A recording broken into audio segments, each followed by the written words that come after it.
Ever since the Diddy drama became a public thing, it got people scratching their heads and asking what happened to Fonzworth Bentley. One day he was everywhere with that umbrella and bow tie, the next gone.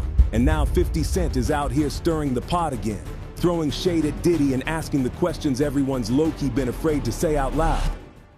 So 50 Cent hopped on IG and posted an old pic of Fonzworth Bentley holding an umbrella over Diddy's head. Classic photo. You know, peak bad boy era vibes. But in the caption, 50 wrote, "Yo, anybody know what happened to this guy, LOL?" Now he deleted it pretty quick, but you already know everyone caught it. The internet ran with it. Folks started digging, speculating, and wondering why no one's seen or heard from Bentley in months. Now here's the thing.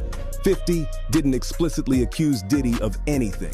He never said Diddy made him disappear or anything that direct. But come on, we all know how 50 moves. He doesn't have to say it outright. He's been trolling Diddy for years now, especially with all these lawsuits coming up.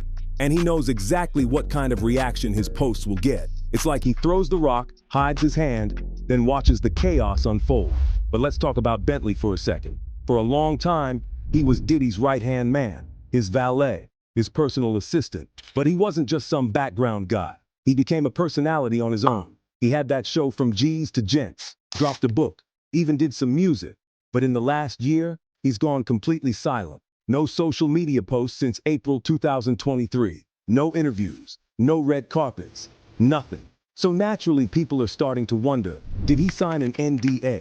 That's one of the big rumors. Former bad boy insiders think Bentley might be legally bound to stay quiet. If that's true, it would explain why he hasn't said a word. Not about Diddy, not about the allegations, not about anything. And we already know Diddy is the kind of guy who keeps things locked tight when it comes to his inner circle. There have also been whispers, completely unverified, but still floating out there, about Bentley being underpaid or having money taken from him. Some folks online even think he got tired of being Diddy's umbrella man and finally pieced out to live a more private life. One theory says he moved to Atlanta, started focusing on his family, and just left the industry altogether. Honestly, that wouldn't be shocking at all. Still, the timing is what's got people suspicious. Bentley went quiet right as things started heating up for Diddy legally. The raids, the lawsuits, the rumors about parties and NDAs and freak-offs. It's all coming to light. And here's this man who used to be right beside him during the wildest years, suddenly disappears. Now to be clear, there's no proof that Diddy made Bentley vanish. But the silence is loud. And when someone like 50 Cent draws attention to it, the internet's gonna go wild with it. Especially with all these open cases and past allegations catching up to the bad boy founder. 50's post opened the floodgates, and people are re-examining everyone who used to be around Diddy. Who's talking, who's quiet, and who's missing.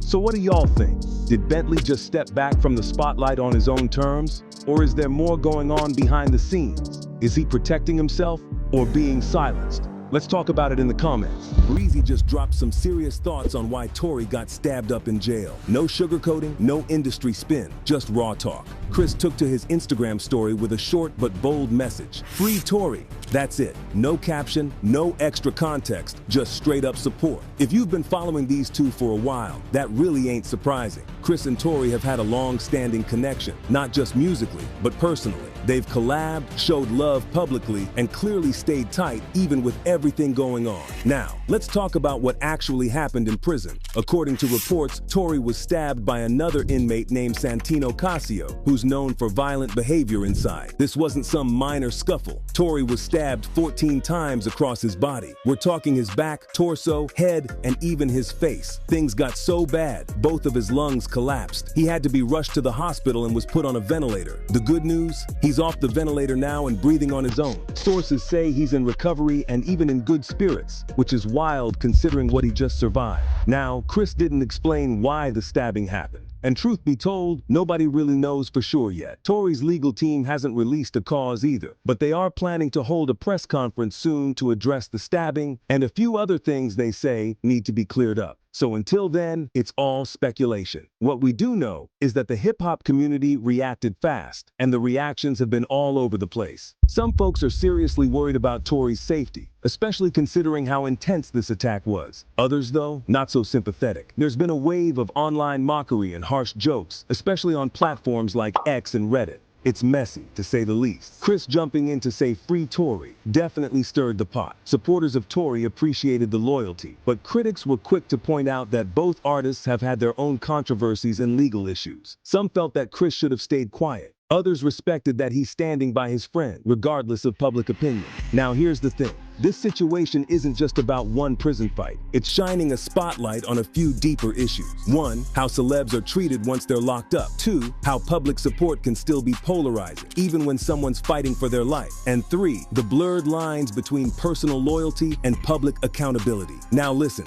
while the whole internet's been going back and forth about Tory getting stabbed in prison, one name that's been real quiet through all this is Megan Thee Stallion. Despite everything that went down between them, the shooting, the trial, and the restraining order, Megan hasn't said a word about Tory's stabbing. Not on socials, not through her team, not even a subtle repost. All the coverage so far, it's been locked in on Tory's condition, how the attack happened, and what his legal team and family are saying. Megan's name only comes up when they recap the old drama and remind folks what led to Tory being locked up in the first place. But when it comes to this new prison incident, she's staying out of it. At the end of the day, Breezy's message was short, but it made an impact. He didn't need to explain himself. His post said it all. Whether you agree with him or not, the industry's watching closely to see what happens next with Tory, and that upcoming press conference might reveal a whole lot more. Until then, Tory's recovering. Chris is riding for him, and the rest of us are just waiting to see where this story goes from here. What do you think went down with Tory, and do you think he'll make a full recovery? Let us know all about it.